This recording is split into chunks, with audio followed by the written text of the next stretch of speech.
heard about him skinny dipping in Spain. And you'll know who he is because he will be the second or third person that is not white in this room. The first one is my daughter. Her name is Maite Urola. Say hi, Maite. I promise that I will embarrass them if they come. And my husband, Roman. So we're a very international family. I'm from Spain, my husband is from Mexico, my kids are from Ethiopia, and we screw up their life by moving to the United States. So that's us, and that's my localization role at home. So let me tell you about my professional experience. Well, things get set up, you manage to keep it fine. So my administrators here are taking care of me.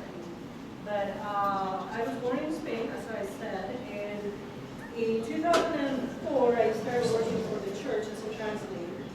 And one of the key things that got me hired was the fact that I knew some programming.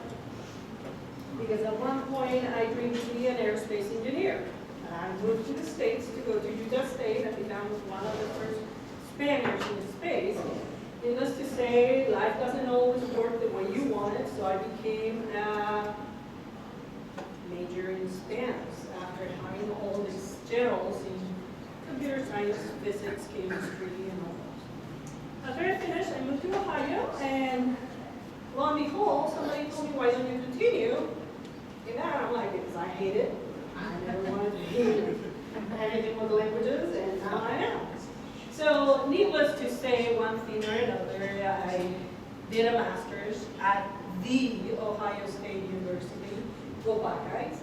Sorry if you are a Utes fan, we beat the crap out of you this year. That being said, there's another year that can be fixed. So, other than that, let me tell you, this is my family.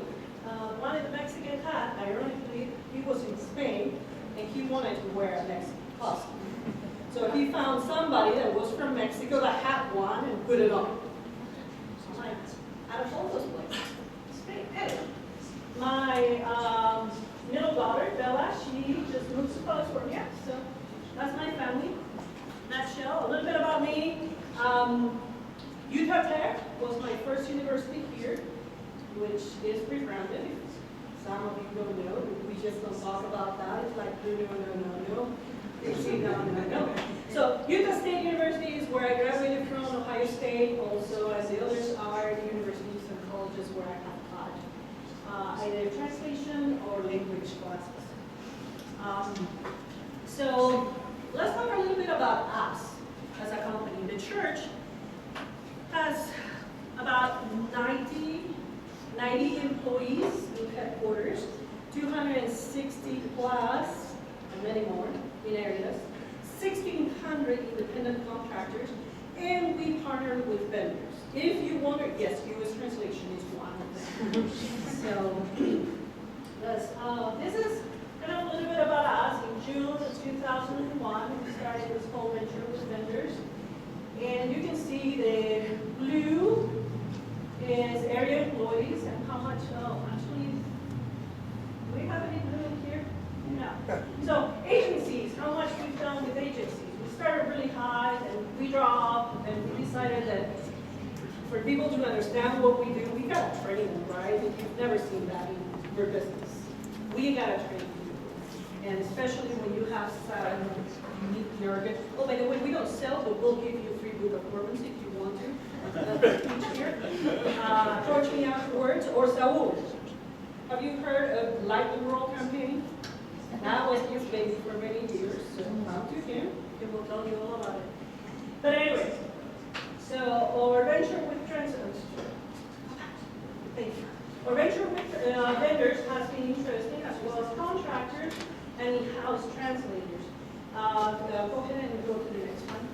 Okay, so doing a little bit of research, I decided, what are some of the vendors and how do they rank? So I found out a list of 100 vendors, language service providers, top language service providers, and this was some of them, not all of them we work with. I mean, have worked with Language, RWS. But yeah. Anyway, this one is our trend. I don't know if you have that. I don't know if I'm making you more. Is the camera following me? Not following? Oh, I'm there. So you should be able to see.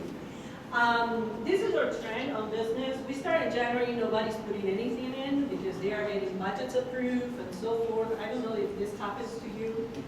But then as the year moves and some major events happen, we get like a huge spike of business, and at the end of the year, everybody's trying to put everything through, including these crazy websites that they've never even considered languages until now, and they want a quick and dirty translation. Nobody has to do that, right? And when you tell them this will take about 6 months, but we have about a month of conversation before we can start. Everybody says, oh my gosh, you're not praying enough, we need miracles. And yeah, let's move on. Next one, how do we compare to industry?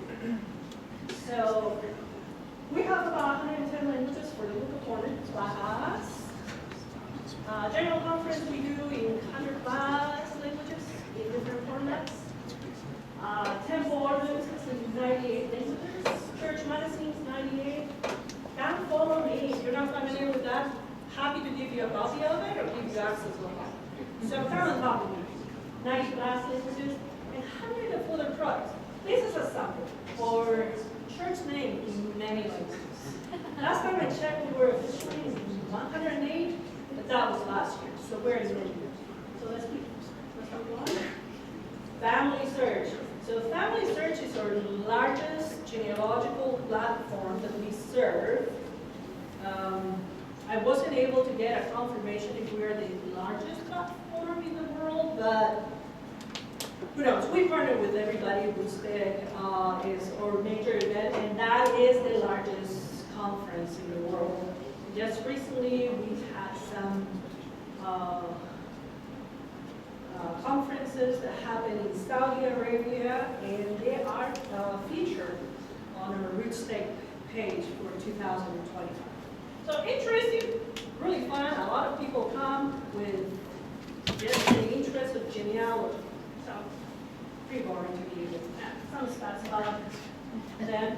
Okay, so type distinctions on our products. We have global products, and we grab an English, we translate into languages, get it all looks alike.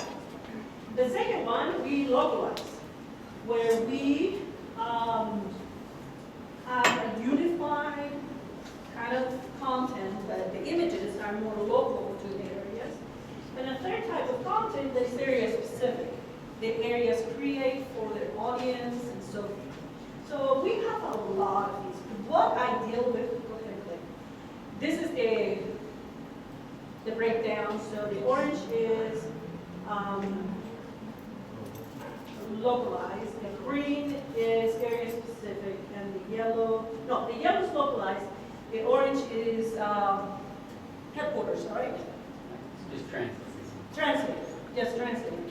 And Marshall can tell you more about the strategy of getting more of the orange into the yellow and green. He has great ideas. But anyway, how does the digital world break down? So, surprise, surprise, we are not the biggest piece of the pie in the world. 7.2 North America, 9.5 Latin America. And this is total internet users. Okay, but look at the biggest numbers. A lot of the market is unexplored because often we focus on an English product and then we think about languages. Okay? So go on to the next one. So something interesting about us in 1980. Some of you were alive, some of us weren't even thinking about translation. Even speaking a language was like, ooh. I can tell you where I was in 1980, in a little town called Madrid. In the street Los Alamos, and yeah, my biggest worry was about learning how to roller skate. Roller skate. Anyways, in the church. In the church we have audience 72 little men and women represents the audience in the US and Canada at that time. 17% Latin America, 4% Europe. That didn't include me because I didn't get baptized until 89. And Mormons were kind of a weird thing. And at that time, we called them Mormons. And now we call them members of the Church of Jesus Christ of Latter-day Saints. So, in Africa, big fat 0. Okay? Let's go to the next one, 2020. Look at the numbers. And Europe thought that they were the kings of the world. There are only 3 there. Anyways, 42 US and Canada, 40 Latin America. And we have a representation of Asia and Africa there. Africa is booming right now in internet, localization, everything. Let's go to the next one. So in 2018, we were ranked among the top 20 in localization because we went from 0 presence in language in the internet to 10, and a few other more. That's where I started working in localization with the church in 2010. And we started launching the famous, or infamous in some cases, LDS Door. And Tyler back there, he was my partner in crime. And also Brand was a partner in crime. So they were culprits with me. So let's go to the next one. And the church ranked in that theme for 3 years, right? Anyway, now we moved from 2010 to 2011, we launched in 10 languages, and let me tell you, that was Herculean effort. Because it was me and 9 other people that I hired to just do that. And man, it was pulling teeth. We were just doing translation and making sure things worked. 2012 to 2014, we jumped to 40. 2016, 115 languages in the internet. And today we're in 136 languages, including right to left, which was really tough for a few years to even figure out how to write that code. Fortunately, we have many languages. And in those 136 languages, we also include simplified Chinese and Chinese. So let's go to the next one. Yeah, the key here is collaboration. So did I know everything about localization when I came from the translation world? I said, well, all you need is to make sure the links work. No. But I was able to ask people to figure out what I didn't know that was key for me to understand. Tyler was one of the gracious people that put up with all my questions and explanations and everything that he would walk me through. So let's go to the next one. And we developed this process of pseudo-localization. Is Greg Perkins here? No. He is a key element of this pseudo-localization. So pseudo-localization for us became, how do we test things before we even started languages? Because the biggest problem was like, you would get this data down that says, oh, you have to translate this, is the entire slide. So you translate, then the poor developer puts things back in by hand, because that was the process at that time. And then we realized half of the website was never scraped and sent to us. So we stopped everything, we translated that, we sent it back, and then a third was still missing. So that was the process back then. With pseudo-localization, we have been able to say, when you're ready, when you're coming, we will promise that we will break your site, and after we break it, we need to sit down and talk about it. So at the beginning, I gotta tell you, me being a woman, and the only one, and working with developers, mostly men, it was like pulling teeth. But once that we got past some of the stereotypes, we started talking about the things that matter. And it became a crucial conversation where we truly revolutionized the work that we do in the church. And all of a sudden we were talking out languages like there was no end. So We did environments where we would go parallel, where you could see side-by-side languages, or one back. Or we would do simultaneous instances, where you would just have to change the language on your browser, and then the other languages would appear. We found out that if you use two browsers with different language settings, you can always see side-by-side. But that was our thing. Let's go to this one. Some of the things that we did in the process was we took all the files, we put it through sudo, that looks at it because it's no language. We just put weird characters, we make sure everything is expanded by 33. So remember the OK button in English? In Spanish it's not like that. And that was with the Spanish accent. Doesn't act like letters, but it's like that. So we would see things that were grammatically broken. So even before we started in languages, we were able to impact the design and the code to not have to fix everything per language. So we would import files, we would do an evaluation, we would sit with ICS and the developers and the product manager and the editors would say, that font is wrong. And I'm like, who cares about font? Language. Let's talk about language. And the developers were like, oh, that is not looking like we really want it. So all the time, crucial conversations were happening where our product actually just started really working. Some of the tools that we have done, some were internal to us, like our CMS. We call it CMS interim because we were hoping to get a new version of it that was better and greater, but it wasn't.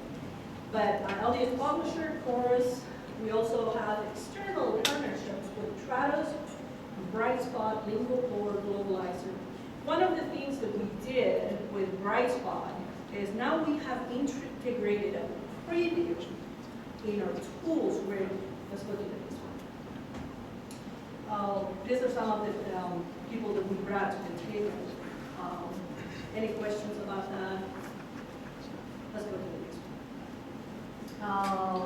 Oh, I already talked about this. Let's go. Okay. Oh, we developed that before I show you some of the samples. We have developed some tools. And by we, I mean Dan Billings. He is probably online, and this is his copy. We have collaborated in some of the resources that are here. But all developers, or product managers, or project managers can come here, even our designers, and see how to work with languages. And we have things as, what's the family of languages that you want to select so your languages work? So when you put this in the code, you can do a part. We also talk about the font type that will also allow you to display proper fonts. How many times have you seen those weird characters when there is a diacritical? Come on. It's like, give me a break. Don't you know my language doesn't look that ugly too? So, we've worked with them, people with, and we have developed certain things. So these are some of the things. So we started working with in-context editor. So any of these elements, like this little green or red box, I could go in and I could edit right there with Google Swap. So instead of sending to a developer, hey, this character didn't work, I can go in and fix it. And instead of saying to the publisher, hey, this link is wrong, I could go in and fix it. So I touched it once and it was done. And instead of going and going and going and going. This is Brightspot, actually, and this is our sandbox preview environment with SDO World Server. So it's very complex on the back end, and sometimes it breaks. But while I am in translation, I have a live in-context review that I can see on the tool that I don't need to send to a developer, where I can go back and say, actually the text doesn't fit. I'm going to fix it. And what you see here is actually super. These ugly things with underscores. If you speak Spanish, you will laugh at some of the things that it says there. But we got tired of lowering and using something, and then some developers decided to do some coffee markers in there. So one time we got published in the church website, and why we were selling some coffee makers and everything. What happened? So we decided to develop this code to get away from the coffee and the lower fees. But this is URL server right here is SDL channels URL server. And our translators can click on that blue link in the middle, and this is what they will see. And then they prove it here, they send it to bright spot, and we're done. We're done with translation. Now let the publishers take care of what they need to do. And our time is maximized in translation, not even counting publishers for language or translators, people. This is another example where we have this Shirt General Conference, and look how pretty it looks in Russian. Yulia? Where are you? Yay! Doesn't it look cool? The first time I had to work with Russian, I'm like, holy crap. And then it was Chinese, Japanese, and Korean. And all of a sudden I'm like, please don't ask me to look at any other non-Roman font right now, or language, because I'm not ready for that. My brain is not taking it. After a while, I just got used to it. But I did have an instance where my husband, right here, wait, I told him, today you're becoming a publisher for Russian, so start booking it. He was like, I don't speak that language, you don't need to speak it. Every link has to be fixed. Here is the list of links. And we did that the whole time morning, so the afternoon of broadcast could be transmitted with the right videos on the website. But anyway, these are some of our LDS Aurora, President Nelson getting his first COVID vaccine. Anyway, let's go to the next one. Family search. We had some fun challenges with texting. As you see, family tree is kind of like, somebody can read this for me. Anybody speaks German here? Familie and Stammbaum. Fantastic. It sounds so much better for you than me. But look at that. How do we do that in a menu? Then we had these wonderful word memories in German. I mean, it is a word that out of context means warning. So we talked to the developers saying we can't really give you a translation of that because it's a problem. So we sat for 2 days discussing how we're going to solve this. What's an acceptable thing for Germans to see? Guess what the solution was? And instead of putting just the word right here, we made it a drop down. So the moment that somebody hovered over the word, a drop down came about, then we could use the word. Simple solution, right? But you can't get there if you're only looking at it from where you sit, right? It's a collaboration. And at that point, we were sitting with Family Search, we were counseling with them, we told them, we will get you lunch on the day you want, you have to talk to us. We need to know what your needs are so we can meet them. And right now, let's go to the next slide. We are in family search over 30 languages and increasing every day. Where at that time we were just 10. And this was in 2015. So, and their collaboration has been the sample collaboration that we always bring us. So let's go. We build bridges. So some of our case studies that look pretty, not so pretty, and really ugly. So let's go to the first one. Gospel Library. So Gospel Library is now in over 100 languages. We have content there. And as you can see, some languages look better than others. Some languages, it's hard to tell here, but some of them have some English in it. But I can't really see. I don't know if it is my glasses or the screen. But anyway, so some of the languages we supported better than others. But the key element here is we could translate strings like, give me a string, I'll get it for you. In how many languages? Done. But then Julia can tell you about how long does it take for a video to be produced. We have the English video, and then how long does it take you from getting the script to actually producing the video with voiceover? How many languages? Let's say Spanish. Just Spanish and It just depends on a few factors. It depends if there are graphics on the video, how many voices there are. Though that should not actually impact the timeline. But I think if it's a pretty simple video, it can be done in 2 months. So one voice, no graphics in the screen, short video, 2 months. That's truly the amount of time it takes. How long do you think it took to produce the English? It didn't happen overnight. So the reality is, however time took you for the English, you got to plan for languages. A few years ago, we had a consultant come to the church about Bible videos. And our priesthood department said, okay, we have spent so much in Bible videos, in the production of Bible, Book of Mormon videos. How long would it take us for languages, and how long would it take us? I mean, how long and how much? So how much did we say it was English? X amount of money. They said, well, that much per language. I said, well, you don't understand. We can't really spend that much. I said, well, do you want to produce or do you don't want to produce? It's not much. And they started thinking, and they realized it was a lot of money. Of course, my business, nobody wants to go back to the client who is the first presidency and said, hey, we just did like $1.2 more million than we told you usually. Nobody wants to say anything like that to them. I mean, if it is lower amounts, we get approvals and so forth. But then you're talking about huge amounts of money. First presidency approval, you know what I mean? Anyway, not this, but yes. Anyway, so here what we have is we can launch right away in English. And in languages it takes forever because the content takes 2 months when we are live in English. So what happens to, we do everything from English.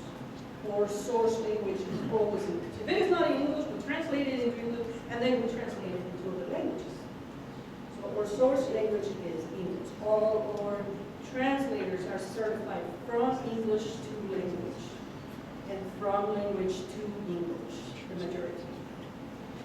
So in English we have a collection of 100 titles that, let's say this year, is up to date. In languages, half of the year won't be up to date. About half of the year things start coming because it takes time to produce languages, right? And then we decided to go to languages that don't have that many resources. That instead of taking 2 months for Spanish, how long for Arabic? A little bit longer. Well, I would probably correct myself. With Spanish, it's probably 6 to 8 weeks. With Arabic, probably add a couple more weeks to it. Just because sometimes it's hard to find with vendors to produce and talent search and all of that. It's not a very frequently requested language. As obscure as you go, like my daughter's first language when we adopted her, it was Amharic. One of the languages from Ethiopia. If you even look at it, you will go like, what kind of language? I call it a mix between Hebrew and Arabic, an unofficial mix. If you were to throw them in together, they're not good, I'm just joking. Things like that, so you have to plan on time. So we actually have in the background over 3,200 collections in English waiting for languages to be completed. So it's a challenge. Let's go to the next one. Saul knows this one by heart. Turn around and look at it. I'm looking at it right now. Imagine that. Yeah, So I'm upset. Saul and I actually met in Intersect conference that the church puts on so we can get industry professionals come and talk to us about industry standards.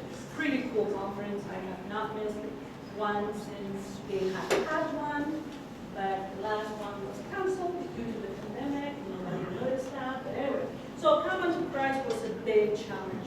We went, rebranded Mormon.org, Common to Christ, because not only we rebranded, we did what industry will tell you never to do. We went ahead and localized every URL. So if you come to Common to Christ in Spanish, it's Benita Cristo. Portuguese, English. Vindefis Portuguese. in Portuguese. So, and we have French, Sure. and we have German, and we have Italian, and we have Russian.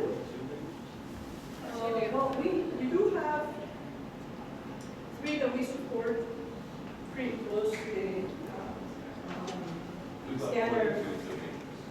Yeah, and we keep buying things, just to make sure we're the only ones buying it.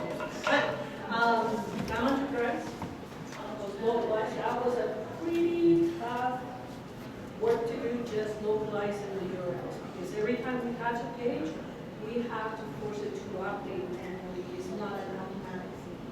So our ICS team partnered up with us. We created tables, so anytime a page comes in, they know where to grab it, where to go, how to replace things, and so forth. And we're constantly counseling with them and one. So let's go to the next one. Oh, Bible videos, that was a fun one. So this was one of my first projects when I started working, and I remember the day that this was launching. At 4 p.m. we had a go or no-go meeting. And everybody was like, oh my gosh. We were able to launch in Spanish, Portuguese, and French. No, Spanish and Portuguese and English. And the ICS team said, we're not doing languages like this. So we started working on a better strategy that took about 4 years. Nothing that we did really worked. So let's go to the next slide. So we decided that a simple solution was creating these YouTube collections that would support the needs for languages. It's not on the website, but it did fix the problem. We were not capable of developing the code to the point that we needed to support languages. So we found, after many trial, test, and failure, we found a simple solution that said, hey, why don't we create this collection? It doesn't cost us much. We support it in the official channels of the church in YouTube, but the members can get, or the audience, it's not just members. We talk about these videos have been viewed all over the world by members and non-members. They were able to get this out in a matter of 1 month. But we said, let's track this website initiative and this mobile app, and let's really focus on what matters. Let's go to the next one. Okay, mobile apps. How many of you have an Apple device? How many of you have an Android device? So when we started this, it was really funny. We had to get both. We begged the church to buy us tablets on both because we had to test both. And then let's go to the next slide. And then we realized not everybody in the US, not everybody can afford an Apple device. And the stats show that Apple is great in the US and Japan and the UK. And then we just go like flatlining them. And this is after we realized that not everybody was on computers, that the world was on mobile devices earlier than we were. Let's go to the next one. And that, what can I do? Gospel for Kids Act. So we went out, we looked at what was out there, what had been done, because we realized some people that had more interest than us in building this were building this before us.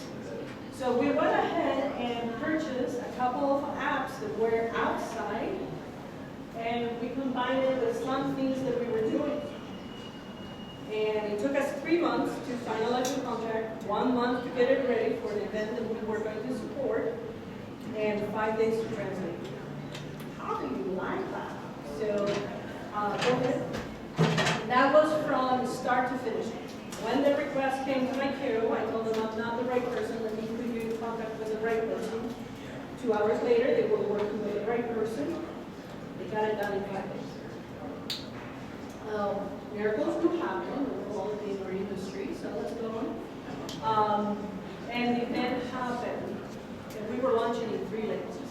Unfortunately, the app has only been available in Apple devices in iOS. It's not available yet in Android because we have not been able to clear all the glitches and bugs that come with it. But you know, that's where we are. We were able to have a very successful event, friend to friend, amigo para amigo, and amigo a amigo. One of those is Portuguese, but it sounds so close that I don't even know which one would be. I think it's Spanish, it's the same in Spanish and Portuguese. So. Okay, let's go to the next one. It was really cute event. The kids were talking to kids.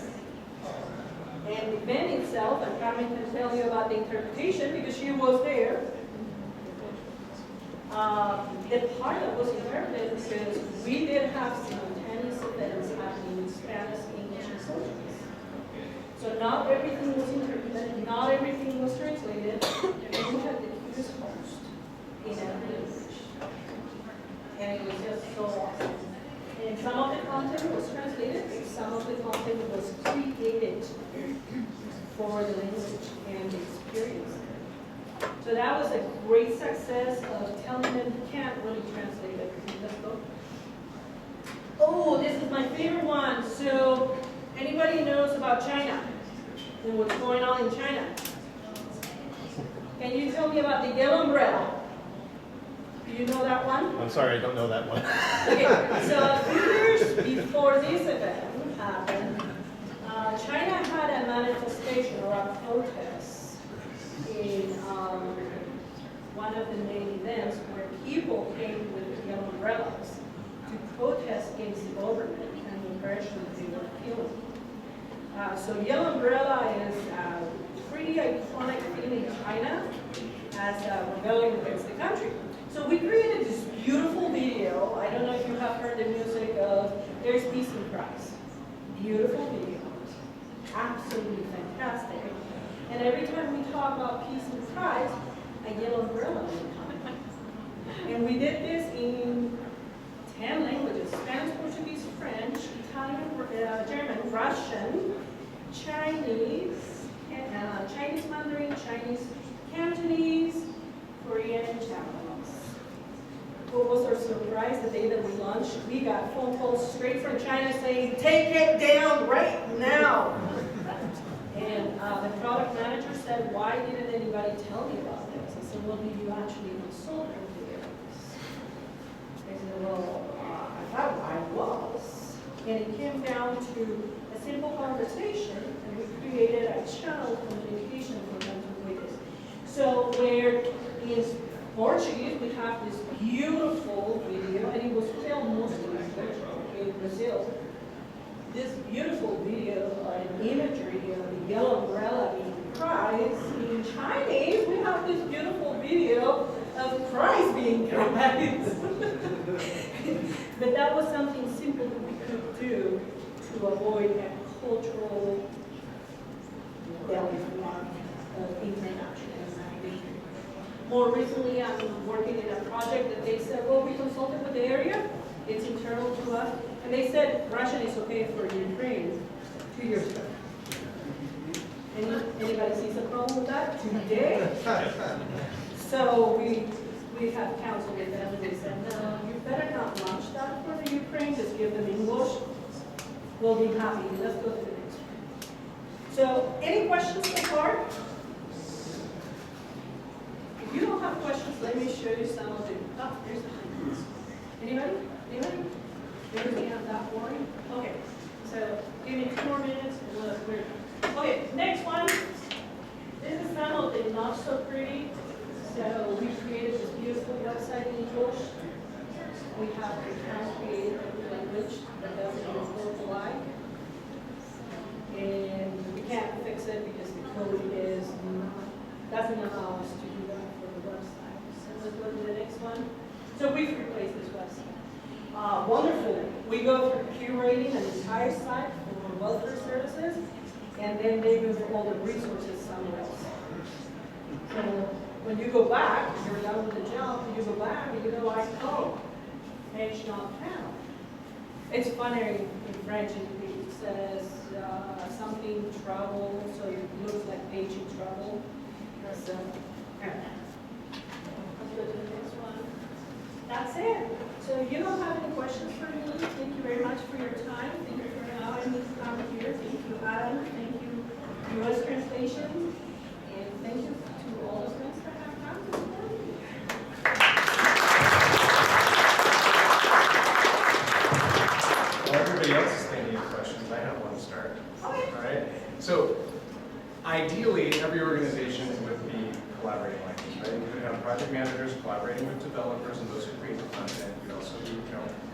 collaborating with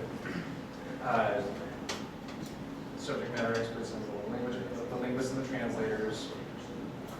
Where that's not happening, what tips do you have for actually creating that relationship? You know, for example, in particular with content creators, right? Because you understand the importance of collaboration.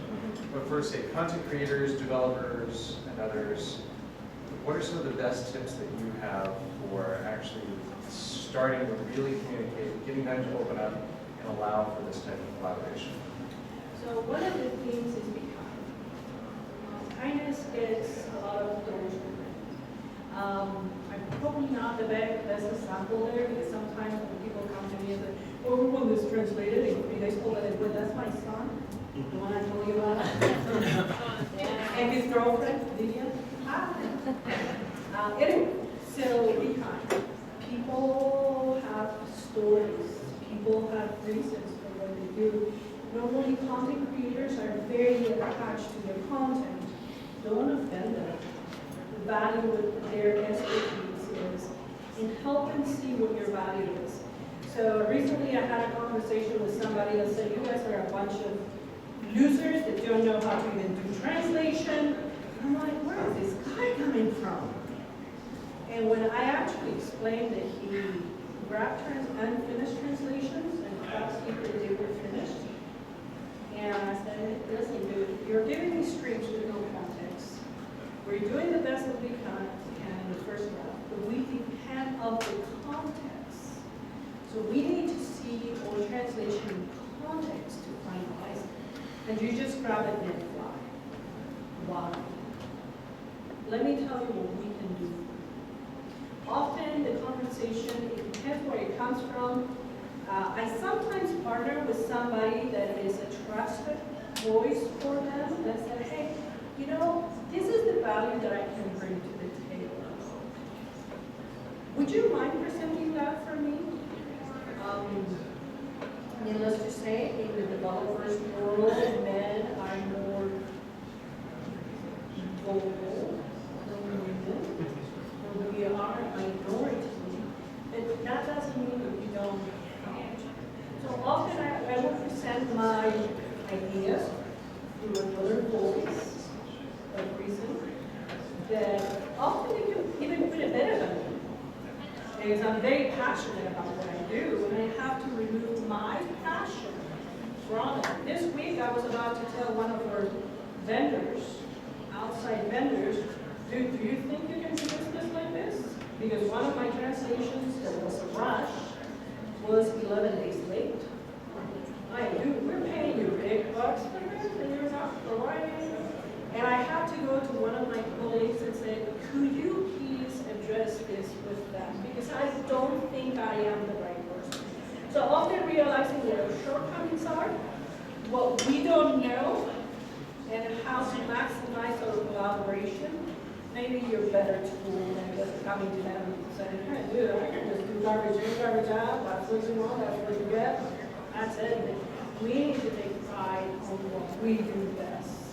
And we need to allow the voice of reason to talk. So always try to research your clients, try to see what their story is and how they came about with this product, and how you can improve the language experience for them. At one point with a difficult client, I said, hey, listen, I won't tell you how to do your job, don't tell me how to do your job. Let me help you get a better experience in languages. Because it's not about my job, it's about your product being successful. And they changed their outcome. I mean, from you're a loser to all they're going to, maybe you know what you're talking about. Less complicated. And every interaction that you have is a networking possibility. So how you treat people may come back to bite you in the future.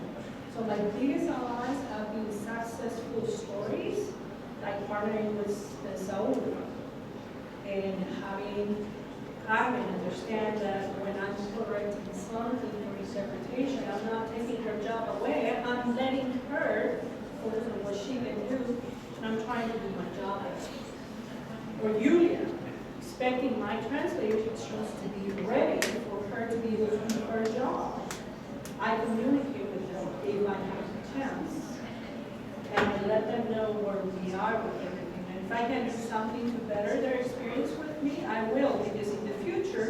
if they have trusted partners that I'm going to work with, they will go to them and say, hey, Gema is great to work with.